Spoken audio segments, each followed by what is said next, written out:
معزز حاضرین کرام، نوجوان ساتھیوں، دوستوں، بزرگوں، ہر قسم کی تعریف، حمد و ثنا، کبریائی، بڑائی، عظمت و بزرگی خالق کائنات، مالک ارض و سماوات کے لیے لائق و زیبا ہے۔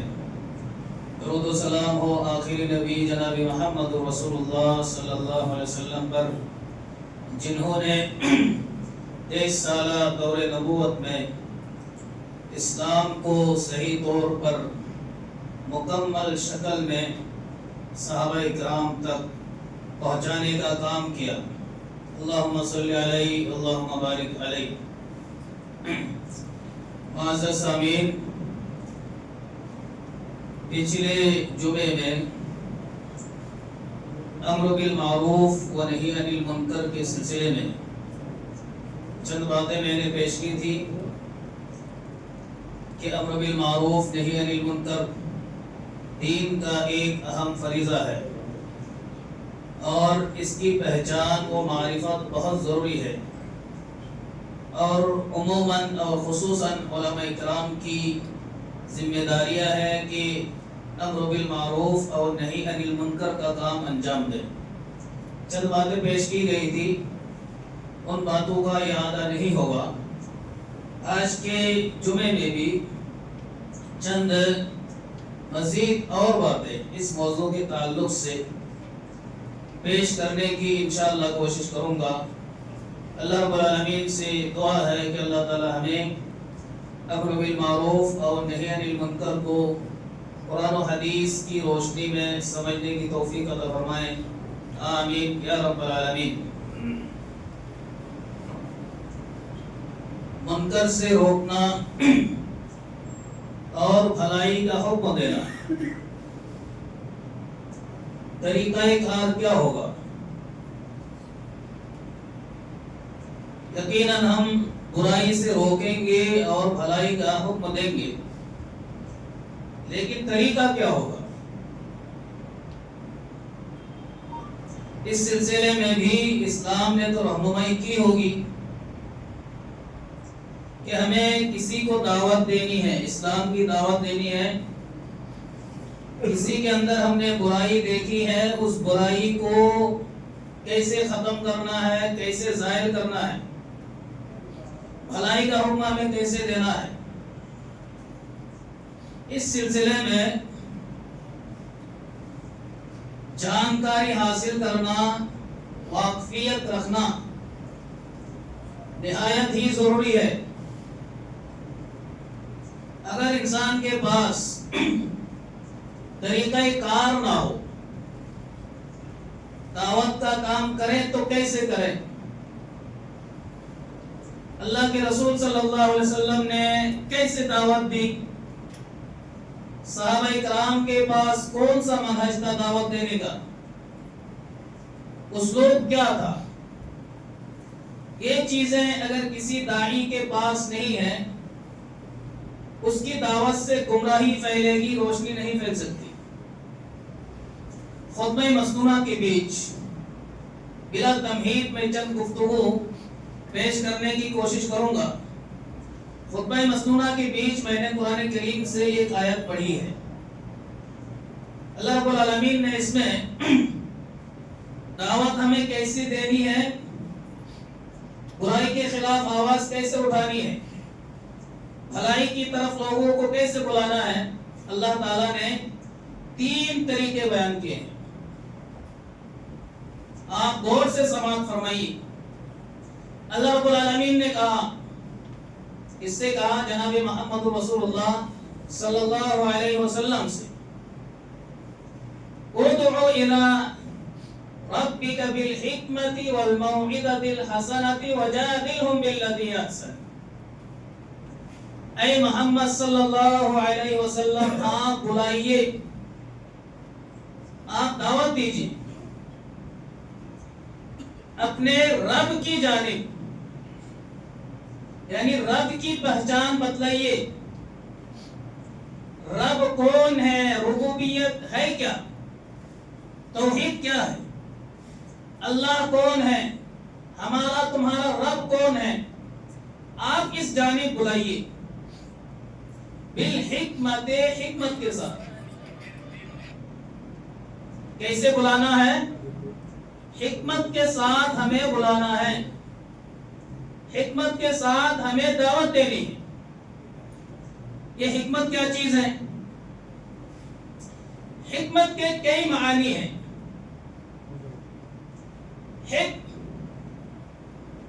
محکم، یقین محکم کو حکمت کہا جاتا ہے.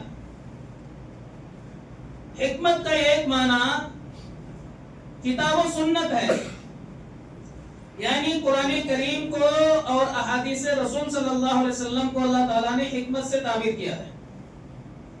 حکمت کا ایک معنی سنت کے ہیں. حکمت کا معنی دانائی، سمجھ، گہری سمجھ، دور اندیشی، دور تک دیکھنے کی، سمجھنے کی طاقت و قوت رکھنا، اس کو حکمت کہا جاتا ہے. اس کی وضاحت ایک اور آیت سے ایک اور آیت ملاتے ہیں، بات اور واضح ہوگی. اللہ تعالیٰ نے کہا کہ قُلْ هَذِهِ سَبِيلِي أَدْعُو إِلَى اللَّهِ، اے محمد صلی اللہ علیہ وسلم آپ کہہ دیں هَذِهِ سَبِيلِي، یہ میرا راستہ ہے، یہ میرا راستہ ہے. اب دیکھیں قرآن کریم کی ایک آیت ہے، یہاں سبیل کا لفظ ہے. سبیل، سبیل کا معنی راستہ، اور اس کی جمع آتی ہے سبل. اس میں غور کرنے کا مقام یہ ہے کہ اللہ تعالیٰ نے کہا جناب محمد رسول اللہ صلی اللہ علیہ وسلم سے کہ آپ کہہ دیجئے یہی میرا راستہ ہے. یعنی راستہ کتنا ہے؟ ایک. سبل کا لفظ استعمال نہیں کیا. یہ موضوع سے تھوڑا ہٹ کر ہے، ضمن میں بعد میں کہہ رہا ہوں. اس میں آپ غور کریں کہ راستہ ایک ہے، ایک. اللہ تعالیٰ نے سبیل کہا، سبل نہیں کہا. باضابطہ اس کی وضاحت اللہ کے رسول صلی اللہ علیہ وسلم نے ایک حدیث کے اندر نقشہ کھینچا، دائیں طرف بائیں طرف 5-6 خطوط نقشے کھینچ کے سب کا الگ الگ راستہ لکھا، اور بیچ میں ایک سیدھا لکیر کھینچا کر یہ راستہ ہے، یہی کیا ہے؟ سبیل ہے. اور دائیں بائیں جتنے راستے وہ سبل ہیں، اور ہم سب کو اسی ایک راستے پر چلنا ہے. تو لفظ سبیل ہی بتا رہا ہے کہ طریقہ ایک ہے، راستہ ایک ہے، راستے کئی نہیں ہیں، منہج ایک ہے، مناہج کئی نہیں ہیں، طریقہ رسول ایک ہے، طریقہ رسول کئی نہیں ہے. علماء کرام کے اختلافات اپنی جگہ دلائل کی بنیاد پر، لیکن راستہ اللہ رب العالمین نے جناب محمد رسول اللہ صلی اللہ علیہ وسلم نے ایک ہی بتلایا ہے. آپ قرآن کریم کی تمام آیاتوں کو اکٹھا کریں، جتنی حدیثیں ہیں تمام حدیثوں کو ایک جا کر لیں، کوئی ایک دلیل مل جائے کہ راستے کئی ہیں، ایک نہیں، ایک دلیل مل جائے. جہاں بھی راستہ اور طریقہ کی بات آئی ہے، اللہ نے جناب محمد رسول اللہ صلی اللہ علیہ وسلم نے ایک ہی راستہ بتایا، اور باضابطہ میپ کھینچ کر کے اللہ کے رسول نے اس کی وضاحت بھی فرمائی. بہرحال یہ موضوع نہیں تھا. اللہ نے کہا قُلْ هَذِهِ سَبِيلِي، اے محمد صلی اللہ علیہ وسلم آپ کہہ دیں یہ میرا راستہ ہے، اور اس کی طرف میں بلاتا ہوں کیسے؟ عَلَى بَصِيرَةٍ، بصیرت کے ساتھ. غور کریں بلانے کا طریقہ کیا ہونا چاہیے؟ بصیرت والا، حکمت والا. حکمت اور بصیرت میں کوئی فرق نہیں ہے، لفظ الگ الگ ہے، معنی ایک ہی ہے. جو بصیرت ہے وہی حکمت ہے، جو حکمت ہے وہی بصیرت ہے. حکمت معنی گہری سمجھ، عقل مندی، بردباری، اور بصیرت کا معنی بھی گہری سمجھ کے آتا ہے. ایک ہوتا ہے بصارت، جو لوگ اچھی اردو جانتے ہیں، ادیب ہے اردو میں، ان کو پتا ہے. ایک ہے بصارت اور ایک ہے بصیرت. دونوں لفظ اردو زبان میں استعمال ہوتا ہے، لیکن جو شاعر لوگ ہیں، اردو کے جانکار ہیں، جنہیں گرفت ہے اردو زبان پر، انہیں پتا ہے کہ دونوں لفظوں میں بہت فرق ہے.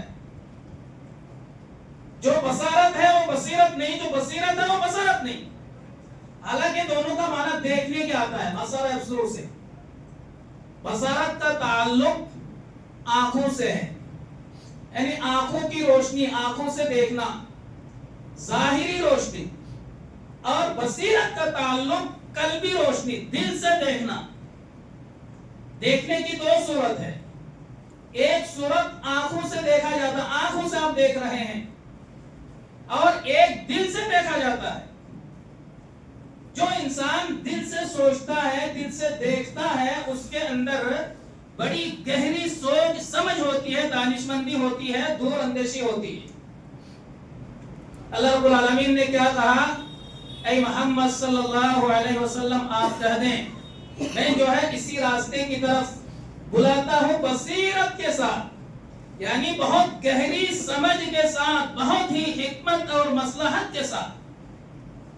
حکمت میں یہ ساری چیزیں شامل ہیں کہ ہمیں کسی کو دعوت دینی ہے، کیسے دینی ہے، کیا بولنا ہے، کیا نہیں بولنا ہے، کیسے بولنا ہے، کہاں خاموش رہنا ہے، کہاں خاموش نہیں رہنا ہے. اللہ کے رسول صلی اللہ علیہ وسلم بھی کئی مقامات پر علم ہونے کے باوجود بھی خاموش رہتے تھے. صحابہ کرام بھی خاموش رہا کرتے تھے، حکمتاً و مصلحتاً. آپ بزدلی کا فتویٰ نہ لگائیں. آج جو چند نوجوان ہیں ادھر ادھر کی چند باتیں سیکھ لیتے ہیں، پڑھ لیتے ہیں، پھٹ سے بزدلی کا فتویٰ مار دیتے ہیں کہ یہ علماء کرام بزدل ہے، بولتے نہیں. جو اچھے علماء ہیں، جو ربانیین ہیں، جنہیں کتاب و سنت کی گہری سمجھ بوجھ ہے، انہیں پتا ہے کہاں بولنا ہے، کہاں نہیں بولنا ہے، کہاں خاموش رہنا ہے، کہاں پہ بولنا ہے. انہیں معلوم ہے. یہ بزدلی نہیں ہے. اللہ رب العالمین نے بھی کہا حکمت کے ساتھ آپ بلائیں. حکمت میں یہ ساری چیزیں ہوتی ہیں. ہمیں بولنا ہے تو کیا بولنا ہے، کیسے بولنا ہے، کس مقام پر بولنا ہے. سامنے والا جس کو آپ دعوت دے رہے ہیں، جس کو آپ دعوت دے رہے ہیں، اس کا مزاج سمجھنا ضروری ہے. ایک انسان بہت پڑھا لکھا ہے، اس سے بات کرنے کا طریقہ کچھ اور ہوگا، سمجھانے کا طریقہ کچھ اور ہوگا، الفاظ کچھ اور ہوں گے. ایک عام آدمی ہے، رکشہ والا ہے، ٹھیلا والا ہے، یا ایک عام آدمی ہے جو پڑھا لکھا نہیں ہے. اس کے سامنے اگر میں انگلش کے الفاظ استعمال کروں، عربی کے الفاظ استعمال کروں، ان کو بات سمجھ میں آئے گی؟ بالکل نہیں آئے گی. اس لیے جس کو آپ دعوت دے رہے ہیں اس کا مزاج کیا ہے، اس کا معیار کیا ہے، سمجھنے کی صلاحیت کتنی ہے، کتنا عقل مند ہے، کس انداز سے اس سے بات کی جائے تو ہماری باتوں کا صحیح اثر پڑ سکتا ہے. اور اس کا بھی علم ہو کہ یہاں پر بات کرنے سے اگر بہت بڑا فساد پھیلے گا تو وہاں چپ رہنا کیا ہے، ضروری ہے. یہ سب حکمتیں ہیں. اللہ کے رسول صلی اللہ علیہ وسلم کی پوری زندگی آپ پڑھیں. اصل میں ہمیں دعوت کے اصول ضابطے کیوں نہیں پتا ہے؟ کیونکہ ہم اللہ کے رسول کی سیرت پڑھتے نہیں ہیں. اللہ کے رسول صلی اللہ علیہ وسلم کی بعثت کا بنیادی مقصد کیا ہے؟ دعوت و تبلیغ ہے. امر بالمعروف نہی عن المنکر کا فریضہ ادا کرنا ہے. ہر نبی کو بھیجنے کا مقصد ہی یہی ہے، منکر سے روکنا، بھلائی کا حکم دینا. آپ صرف جناب محمد رسول اللہ صلی اللہ علیہ وسلم کی پوری زندگی پڑھیں. مکی دور ہے، شروع میں اللہ کے رسول صلی اللہ علیہ وسلم اعلانیہ طور پر اللہ کے رسول نے اسلام کی دعوت نہیں دی. اعلانیہ طور پر دعوت نہیں دی. 3 سال عبادتیں مسجدیں بنا کر نہیں، نمازیں نہیں پڑھی گئی. یہاں تک کہ جب تک مکہ میں تھے کوئی مسجد ہی نہیں بنی. آپ کیا فتویٰ ماریں گے اللہ کے رسول بزدل تھے؟ 3 سال اللہ کے رسول نے خفیہ طور پر دعوت و تبلیغ کا کام کیا. انفرادی طور پر دعوت و تبلیغ کا کام کیا، ان لوگوں سے ملاقاتیں کی چپکے چپکے جن سے تعلقات اچھی تھی، انہیں یقین تھا کہ ہم کچھ باتیں کریں گے تو ہماری بات کو یہ مانیں گے، ان لوگوں سے ملاقاتیں نہیں کی تو جو اسلام کے بہت پکے دشمن تھے، اللہ کے رسول کو معلوم تھا یہاں اگر بات کریں گے تو بات بگڑے گی، بنے گی نہیں، کیا حکم لگائیں گے؟ اللہ کے رسول بزدل تھے، 3 سال بہت چپکے دعوتیں دی، اور جیسے ہی مسلمانوں کی تعداد تھوڑی بڑھی، حضرت عمر بن خطاب اسلام میں آ گئے، کئی صحابہ کرام اسلام میں آ گئے، اسلام کی طاقت بڑھی، اس کے بعد اللہ کے رسول نے دعوتی کام کا پیمانہ بھی وسیع کیا، اعلانیہ طور پر اللہ کے رسول دعوت دینے لگے، کیونکہ پیچھے سے سپورٹ کرنے والے لوگ ہو گئے، پکڑنے والے لوگ ہو گئے، حمایت کرنے والے لوگ ہو گئے، مدد کرنے والے لوگ ہو گئے، تو یہ ہوتی ہے حکمت، یہ حکمت ہوتی ہے۔ ہر جگہ آپ کو جگہ دیکھنا ضروری ہے کہ آپ جہاں پہ دعوت دے رہے ہیں اس جگہ کی پوزیشن کیا ہے، وہاں کے حالات و ظروف کیا ہے، آپ کی بات مقبول ہوگی یا نہیں ہوگی، آپ کی باتوں سے اچھا اثر ہوگا یا برا اثر ہوگا، آپ کی باتوں سے فائدہ ہوگا یا فائدہ سے زیادہ نقصان ہوگا، ان تمام چیزوں کو سمجھ کر دعوت و تبلیغ کا کام کرنا بہت ضروری ہے، اور یہی حکمت ہے۔ آپ دیکھیں، یہاں تک آپ دیکھیں اللہ کے رسول صلی اللہ علیہ وسلم مکہ سے آ گئے، حالانکہ وہاں بھی طاقت قوت بن گئی تھی اللہ کے رسول کی، آ گئے مدینہ، وہاں کے مسجد بنائے، مسجدیں بنی، نمازیں پڑھی گئی، یہاں تک کہ جو صلح حدیبیہ ہے، صلح حدیبیہ آپ نے سنا ہوگا سن 6 ہجری میں، صلح حدیبیہ پر اللہ کے رسول نے جن باتوں پر معاہدہ کیا کفار و مشرکین کے ساتھ، ایک عام مسلمان تو درکنار، صحابہ کرام غصے میں آ گئے، بھڑک گئے کہ اللہ کے رسول جب ہماری طاقت نہیں تھی، ہماری قوت نہیں تھی، تب تو ہم سر جھکائیں گے ان کے سامنے، اور ہماری آج طاقت بن گئی، قوت بن گئی، اور آپ ان کی ہر بات پہ معاہدہ کر رہے ہیں، کیسی اتنی بہت ساری باتیں ایسے آئی تھی کہ ظاہراً ایسا لگ رہا تھا کہ ان باتوں پہ معاہدہ کرنے سے مسلمانوں کے سر جھک رہے ہیں، مسلمانوں کی عزت مٹی میں مل رہی ہے، صحابہ کرام سمجھ نہیں پائے، برداشت نہیں ہوا، بہت سارے صحابہ کرام غصے ہو گئے، یہاں تک کہ روایت میں آتا ہے کہ کسی ایک صحابی کو اللہ کے رسول نے کچھ کرنے کا حکم دیا، غصے کے مارے انہوں نے کام نہیں کیا، حالانکہ ایسا کبھی ہوا ہی نہیں کہ اللہ کے رسول نے کچھ کہا صحابی نے نہ کیا ہو، اس کے بعد اللہ کے رسول خود ہی جا کر وہ کام کرنے لگے، پھر وہ صحابی دوڑ کے آئے وہ کام کرنے لگے، اللہ کے رسول مجھے معاف کر دیجیے، اس قدر غصہ صحابہ کرام میں طاری ہو گیا تھا، لیکن اس میں حکمتیں کیا تھی، مصلحتیں کیا تھی، صحابہ کرام کو اتنی جلدی سمجھ میں نہیں سمجھ میں آئی، صرف ایک معاہدہ آپ دیکھیں، انہوں نے یہ معاہدہ کیا تھا کہ مکہ سے ہمارے لوگ آپ کے ہاں آئیں گے، آپ کو بھیجنا پڑے گا ہمارے ہاں، آپ اس کو یہاں پناہ نہیں دے سکتے، یہاں آپ رکھ ہی نہیں سکتے، لیکن آپ کے یہاں سے جو لوگ ہمارے ہاں آئیں گے ہم ان کو واپس نہیں کریں گے، ایک ایسی بات ہے، برداشت کرنے والی بات ہے، ہم تو یہی کہیں گے بھئی یہ تو گنڈا گردی ہو رہی ہے، دادا گیری ہو رہی ہے، آپ کے یہاں سے لوگ آئیں ہم واپس کر دیں، ہمارے یہاں سے لوگ جائیں آپ واپس نہ کریں، یہ کون سی بات ہوئی، کون سا انصاف ہے، کون سی عدالت ہے؟ اس طرح کی باتیں ذہن میں آ جاتی ہیں، صحابہ کرام کو بھی سمجھ میں، صرف ایک معاہدہ میں سنا رہا ہوں، اس طرح کے اور سارے معاہدے، ایک معاہدہ یہ تھا کہ 10 سال تک جنگ نہیں ہوگی، 10 سال تک جنگ نہیں ہوگی، صحابہ کرام اس میں بھی غصہ میں آ گئے کہ ہماری طاقت بڑھ گئی، قوت بڑھ گئی، ہم جو ہے جنگ بدر میں ہماری جیت حاصل ہوئی، ہماری اتنی تعداد کم تھی، اب جو ہے ہماری تعداد اتنی ہے کہ ہم ہر جنگ میں جیت سکتے ہیں، اور 10 سال تک جنگ نہیں ہوگی، اس پہ اللہ کے رسول نے معاہدہ کر لیا، تصدیق کر دی، لیکن ان معاہدوں پر کیا حکمتیں، کیا مصلحتیں تھی، چونکہ اللہ کے رسول صلی اللہ علیہ وسلم اس خاندان میں پیدا ہوئے تھے، اللہ کے رسول کو معلوم تھا جو قوم تمہاری ہے وہ قوم میری بھی ہے، جس جس خاندان سے تم ہو اسی خاندان سے میں بھی ہوں. عرب کی قوم اتنی لڑاکو قوم تھی کہ چھوٹی چھوٹی بات پر 40 سال تک، یہاں تک کہ 100 سال تک وہ لڑتے جھگڑتے رہتے تھے. اللہ کے رسول کو معلوم تھا معاہدہ کچھ بھی کر لو، لیکن لڑائی کے بغیر تم رہ نہیں پاؤ گے. لڑائی جھگڑا یہ تو تمہاری عادت ہے بھائی. کھانا نہ دیا جائے چلے گا، لیکن پابندی لگا دی جائے تم لڑو گے نہیں، یہ تم سے برداشت نہیں ہوگا.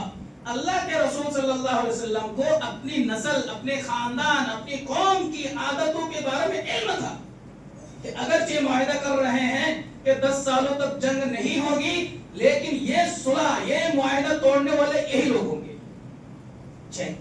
6 مہینے نہیں گزرے معاہدہ توڑ دیا لوگوں نے.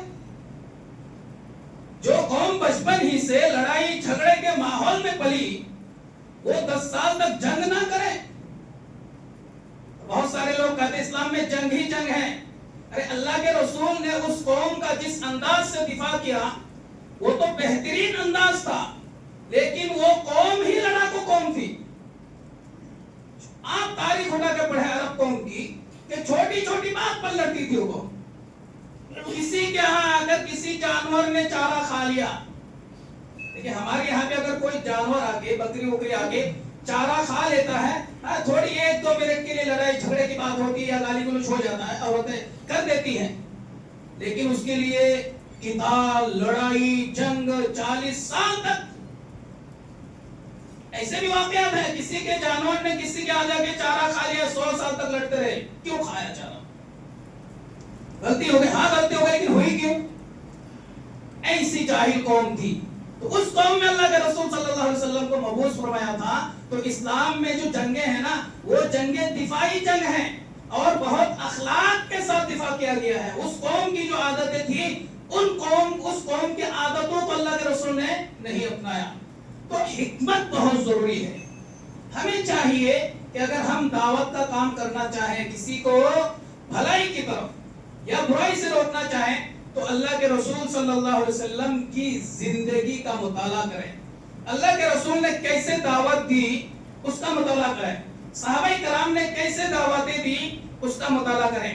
دعوت و تبلیغ میں ایک دوسرا اصول، ایک ہی اصول میں ٹائم ختم ہوتے جا رہا ہے، اس میں اور بہت تفصیل تھی.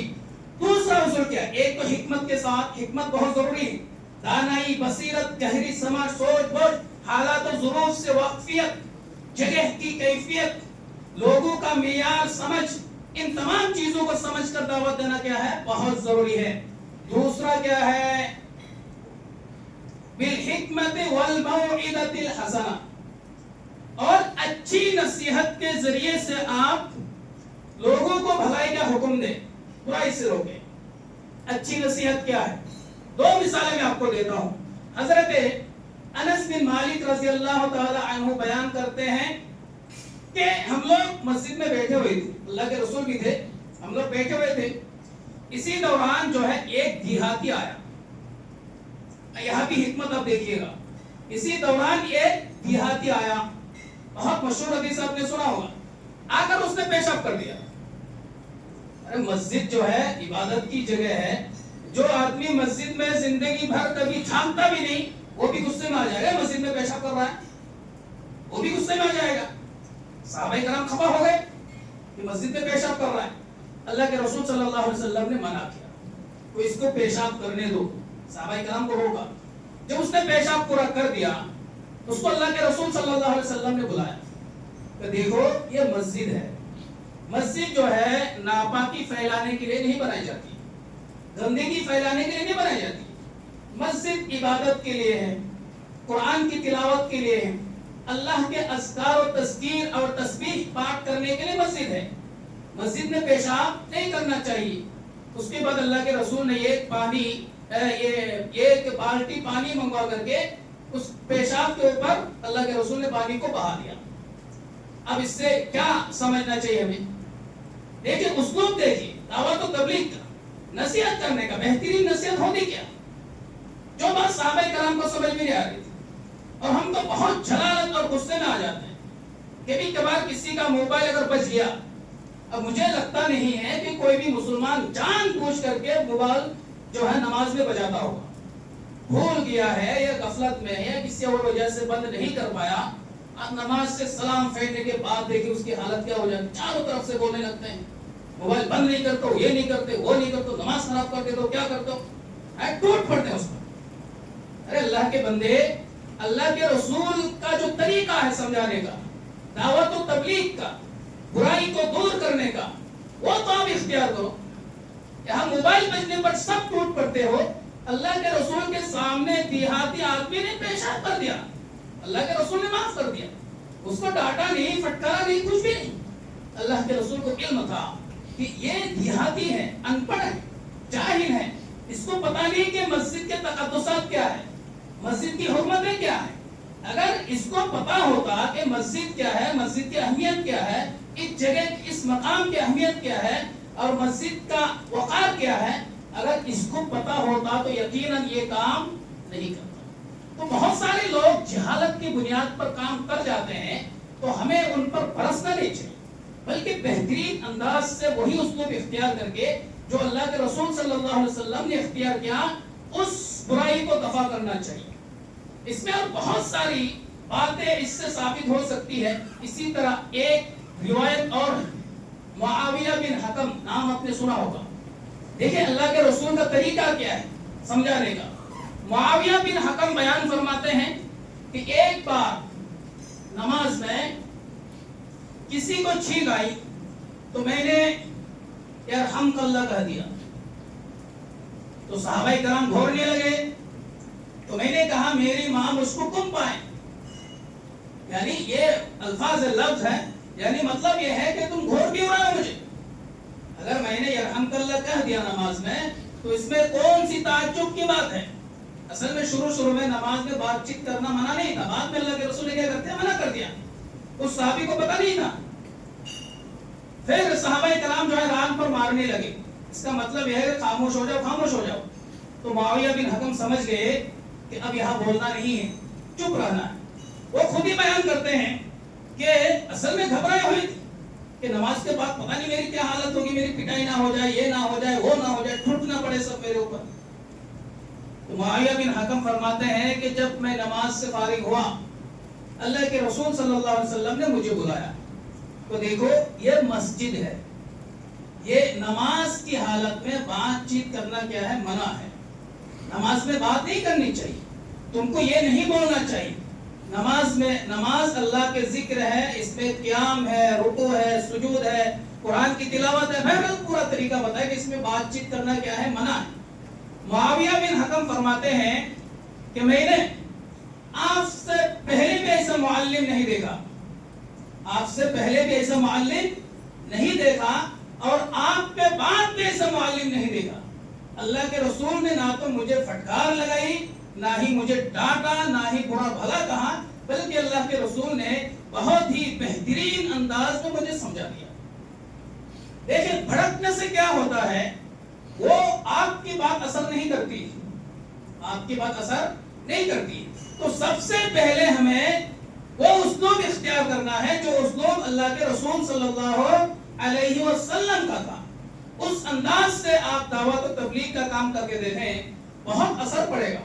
اسی طرح تیسرا ایک طریقہ ہے، حکمت ہے، جہاں حکمت کی ضرورت ہے حکمت سے کریں گے، جہاں بہترین نصیحت کی ضرورت ہے وہاں بہترین نصیحت کے ساتھ آپ لوگوں کو سمجھائیں گے، اچھے اخلاق کے ساتھ، لڑنا نہیں ہے، جھگڑنا نہیں ہے، گالی گلوچ کو کرنا نہیں ہے، برا بھلا نہیں کرنا ہے، گرما گرم ماحول نہیں بنانا ہے، پیار سے محبت سے ایک دوسرے کو سمجھائیں گے۔ یہ طریقہ اللہ کے رسول صلی اللہ علیہ وسلم کا تھا، صحابہ کرام کا تھا۔ اسی طرح وَجَادِلْهُمْ بِالَّتِي هِيَ أَحْسَنُ، وَجَادِلْهُمْ بِالَّتِي هِيَ أَحْسَنُ، اور بہت ہی بہترین انداز سے مناظرہ کر کے سمجھائیں۔ جو مناظرہ کرتے ہیں نا ہم، مناظرہ اسلام میں بھی ہے، آپ مناظرہ کرو، بحث جسے کہتے ہیں، بحث، مباحثہ، لیکن یہ ہماری بحث، ہمارا مباحثہ یہ علمی بحث نہیں ہوتی، عموماً یہ علمی بحث ہوتی ہی نہیں ہے۔ اس میں جو ہوتی ہے ایک دوسرے سے سبقت کرنا ہے، بس میں حق پر ہوں، میں حق پر ہوں، میرے پاس علم ہے، میں بہت بڑا مفتی ہوں۔ یہ جذبہ اللہ خیر کرے، کسی کے دل میں کیا ہے، لیکن دیکھیں کردار سے، اعمال سے، جذبات سے، ماحول سے پتہ چل جاتا ہے کہ ان کی نیت میں ہے کیا. لیکن بہترین مناظرہ بحث، آپ بحث کریں، کوئی بات آپ کو پوچھنا ہے آپ پوچھئے، مناظرہ کیجئے عالم سے. اب مناظرہ کون کر سکتا ہے؟ جو سامنے والا بھی اس کی یاد کرتا بھی مناظرہ کرے گا، بحث وہ کرے گا. بحث کب کرنا چاہیے؟ آپ کو کوئی بات سمجھ میں نہیں آئے گی، آپ اس کے مخالف ہیں تو آپ بھی تو دلیل دو. اگر آپ عام آدمی ہیں تو سیکھو، سیکھنے کی کوشش کرو. جب علم ہے ہی نہیں ہے، آپ کے پاس دلائل ہی نہیں ہے، تو آپ مناظرہ کس بات کی کر رہے ہیں؟ بحث کس بات کی کر رہے ہیں؟ اگر آپ کو بحث کرنی ہے تو آپ دلیل دیں. اللہ تعالیٰ نے کہا کہ بہترین انداز سے مناظرہ کریں، بحث کریں. بحث و تبحیث مناظرہ یہ سلف صالحین کا ایک طریقہ رہا ہے. آپ دیکھیں گے علماء اکرام میں اتنے شدید اختلافات ہوئے دلائل کی بنیاد پر. وہ آپس میں بیٹھتے ہیں، فلاں کا یہ موقف ہے اس نے دلیل دی، فلاں کا یہ موقف ہے اس نے دلیل دی، فلاں کا یہ موقف ہے اس نے دلیل دی. ان لوگوں میں کبھی بھی لڑائی جھگڑا، ایک دوسرے کو گالی گلوچ مار پیٹ کا ماحول کبھی نہیں بنا، بلکہ مناظرے کے بعد دلائل پر سب لوگوں نے غور کیا کہ کس کے پاس دلیل مضبوط ہے، کس کے پاس قرآن و حدیث سے قریب ہے. جس کے پاس دلیل مضبوط ہوتی اس کو اختیار کر لیتے. لیکن اس وقت چاہے عوام کا طبقہ ہو، چاہے علماء اکرام کا طبقہ ہو، اسلام نے جس مناظرے کی تعلیم دی ہے وہ مناظرہ نہ تو علماء اکرام میں ہے اور نہ ہی عوام میں ہے. آج علماء اکرام کا بہت بڑا طبقہ، سب کا ذہن یہ ہوتا ہے مناظرے میں ہمیں جیتنا ہے، دلائل سے کوئی مطلب نہیں.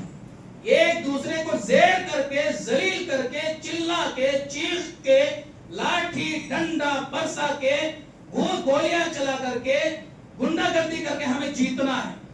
ایسا بہت ہوا ہے، بہت ایسا ہوا ہے. دلائل سے کوئی مطلب نہیں ہے، حق سے ہمیں کوئی مطلب نہیں ہے.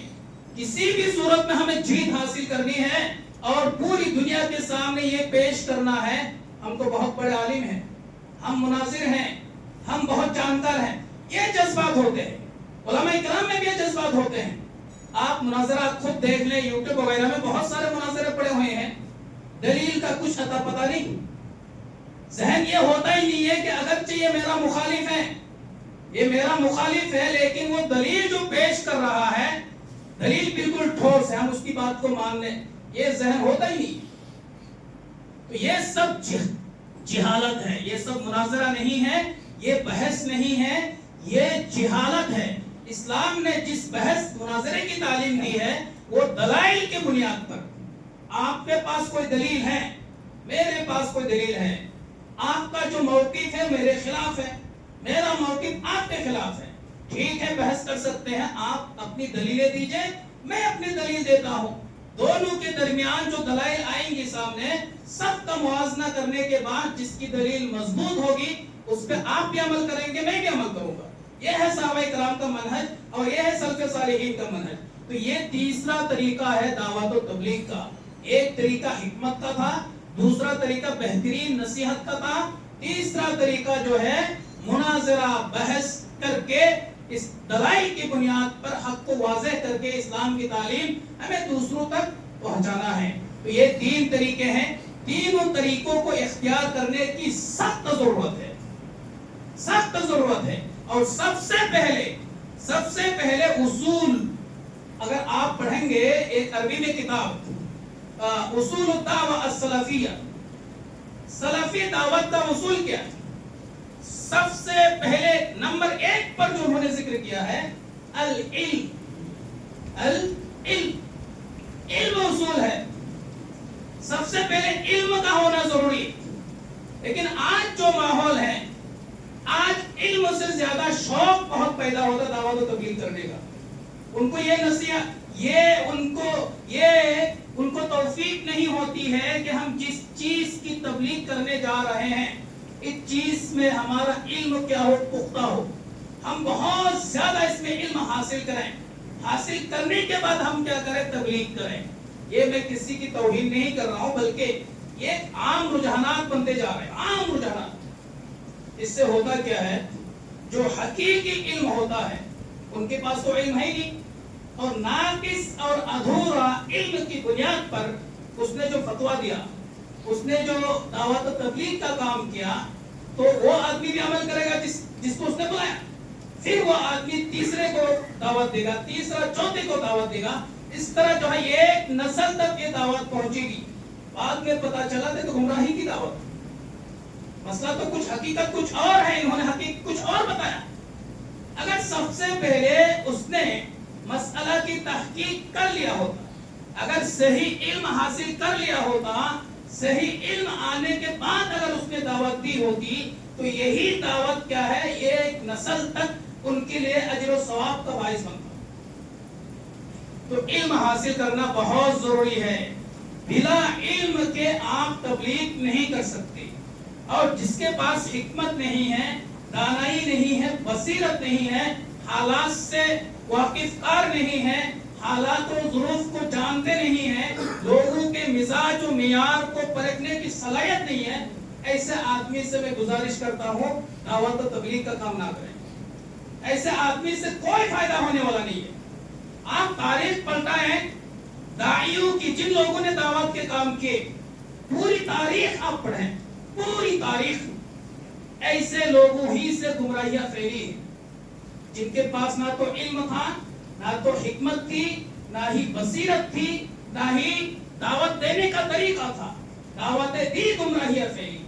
بصیرت پیدا کرنا ضروری ہے۔ علماء کرام کہتے ہیں بصیرت پیدا ہوگی کیسے، گہری سوچ سمجھ کیسے آئے گی؟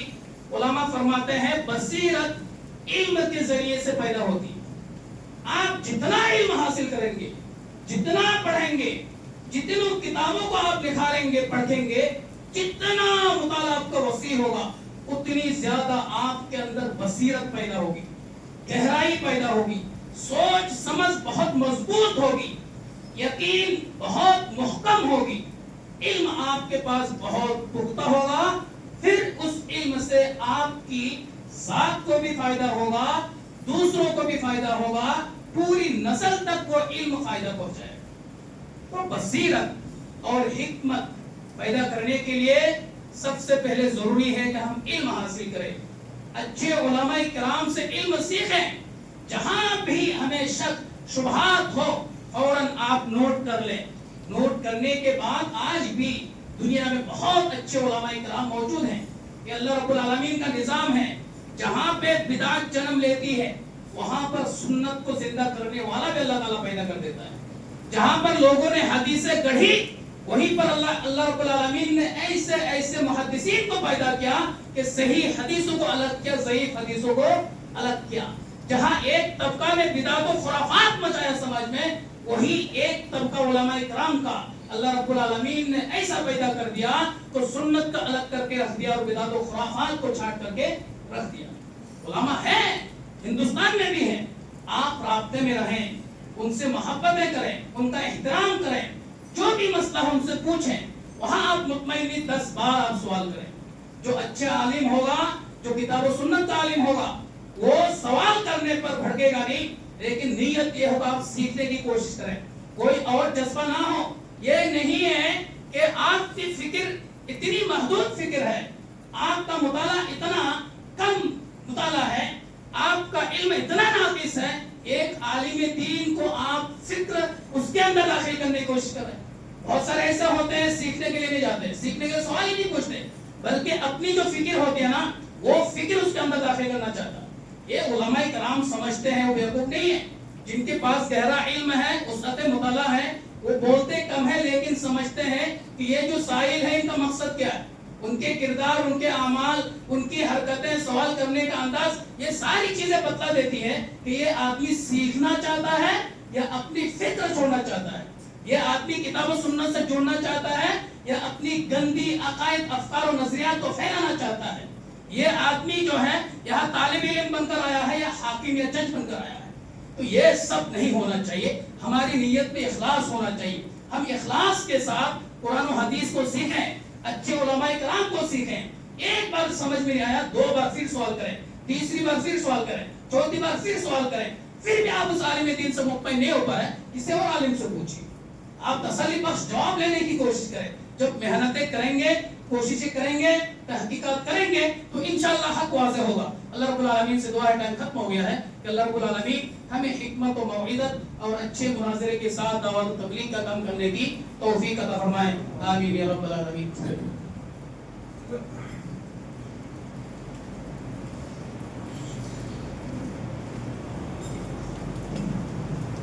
إن الحمد لله نحمده ونستعينه ونستغفره ونؤمن به ونتوكل عليه ونعوذ بالله من شرور أنفسنا ومن سيئات أعمالنا